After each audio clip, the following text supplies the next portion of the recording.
Turning Point contributor, among a litany of other things. Riley Gaines joins us. Riley, thanks for taking the time. I wish it was under better circumstances, but I appreciate you being here. Man, I'm excited to talk with you, Jobob. What a dark past week, really, this has been. I think I will speak personally. I think what was pretty unsettling to me, of course, was watching what happened to the beautiful, young, innocent, law-abiding Ukrainian refugee who had her life taken from her at the hands of a monster. That initially made me really uneasy, because I was thinking to myself, watching this situation unfold at the beginning of this week, like, there was nothing she could have done to prevent that situation. Like, she walked onto the bus or the train, whatever it was, she sat down, and then like a minute and a half later, she was dead. So that, like, it kind of shook me to my core. I don't know if it's the fact that obviously this was a young woman. I don't know if it's the fact that I'm due to bring life into this world any day, a young daughter for that matter. So that shook me. But then obviously watching what has happened to our friend, our mentor, our boss, Charlie Kirk, like, it was another situation of, this was a circumstance where there was nothing that he could have done to really prevent this. And I think that's just the reality of it. When you have so many unhinged people who feel as if they're morally justified, by the way, who are willing, I think, at the end of the day, to risk their life, and they want to kill you, there's not a lot you can do. And so pretty unsettling, of course. Just evil is the only word for it. So I too wish this was under better circumstances, but fantastic way to commemorate the life and the legacy of Charlie Kirk. I'm so curious what, everybody had kind of a different relationship with him, depending on, where, you were in the movement, your job at Turning Point, your kind of interaction with him on a day-to-day basis. You specifically have, I don't want to say the most bizarre trajectory into conservative political commentary, but I know for a fact that wasn't on your radar at a certain point in life, especially at school. Can you kind of like talk about Charlie's role or even mentorship in the process of, correct me if I'm wrong, you were going to be a dentist, right? Yeah.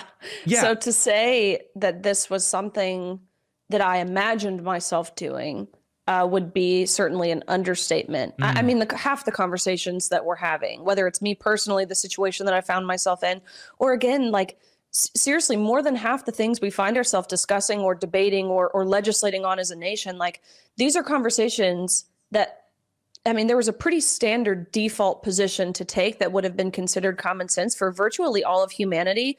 And now we're living in this time where issues like men and women's sports, or you can't have a nation at all, actually, without borders, or the fact that crime is bad, or that getting married and having children is a beneficial thing to society. Like, these things where there was originally a default position and you would imagine like a relatively unified understanding and consensus of, now we're debating them. So never imagined myself, all that to say, in the position that I'm in. I will say, of course, I've always been a conservative. I've always been a Christian first and foremost. And so having conservative views. And so Charlie was someone who I watched in college, especially towards the back end of my collegiate time.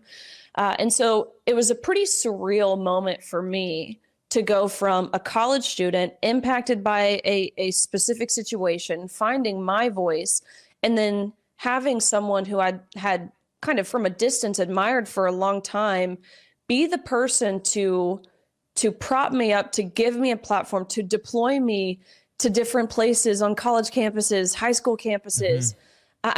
This is a man who gave me my voice. I wouldn't be here. I wouldn't be doing what I'm doing.